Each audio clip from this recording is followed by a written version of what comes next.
Welcome to this chat brought to you by the UK Payment Association. I'm Nadia Benaissa, Marketing Director at BPC and a proud member of the working group dedicated to inclusion at the UK Payment Association. Today's talk will be focused on crypto and digital assets. As most of you know, people's interest towards cryptocurrency has jumped to the roof. It's a hot topic, not only amongst investors, but also in the popular culture too.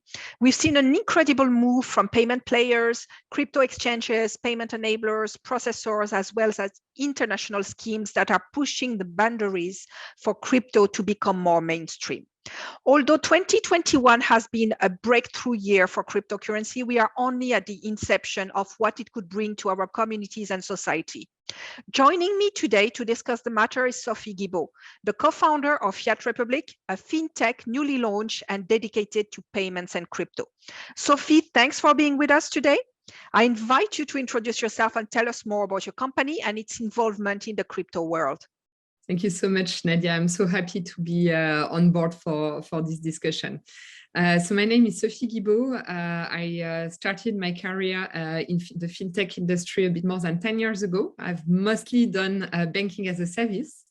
And most recently, I am the co-founder and chief commercial and growth officer at Fiat Republic.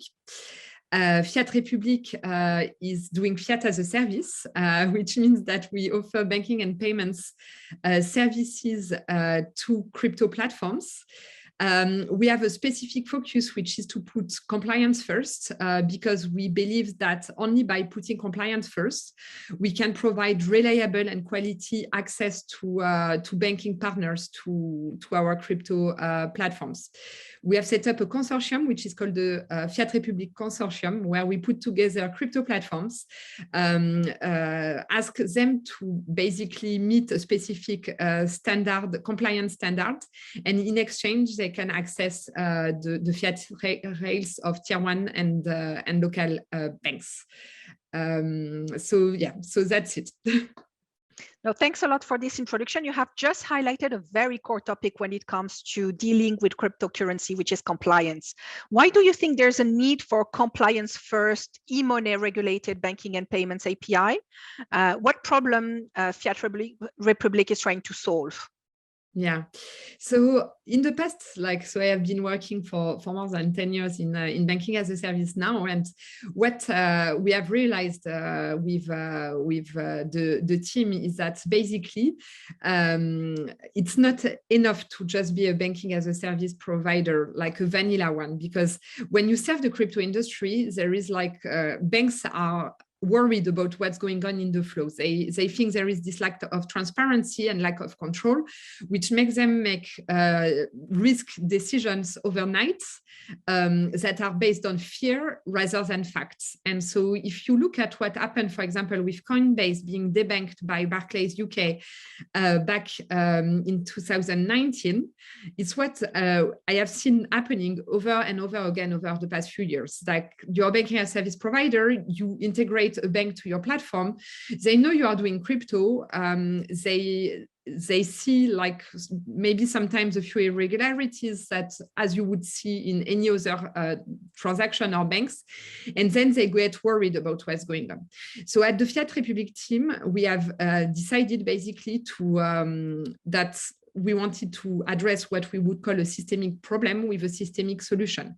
And the systemic solution starts with providing the full transparency on the crypto flows to the banking partners. So it means that not only the on-ramp and off-ramp, but also the on-chain. So seeing the full transaction and seeing that, for example, Nadia bought some Bitcoin on Coinbase, made a transfer in euro to Coinbase, bought their Bitcoin, and then exchange back when the price of Bitcoin went up. And that's really providing this transparency that that banks need to be able to provide banking services to crypto platform in the long run. So that's the reason why we believe compliance is so important. It's basically providing confidence to the market and also the end users that that actually the flows are legit and the platform is legit.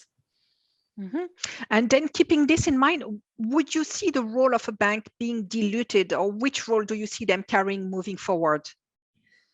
So, like, our name is Fiat Republic. So it means that fiat has still a big role to play when it comes to crypto.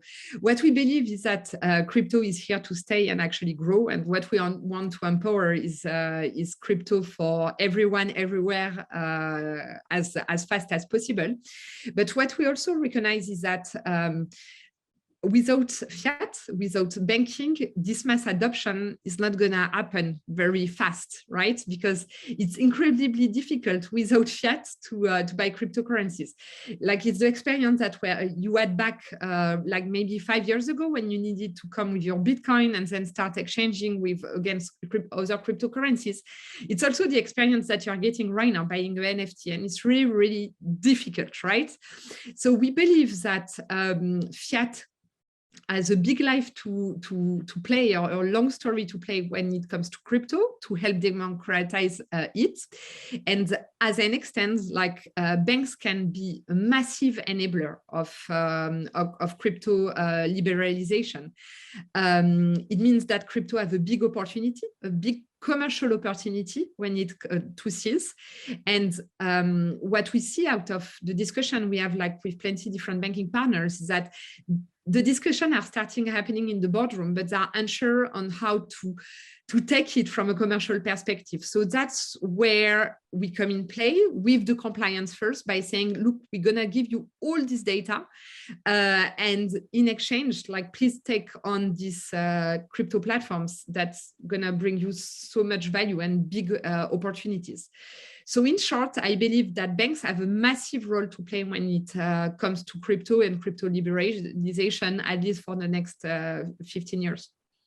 Which existing use cases do you see valuable to address financial inclusion? So I think I would like to actually take a real case example from a national perspective. The first one is definitely the Salvador. Back in 2017, Salvador had 30% of banked people, and now it's 60% of their population.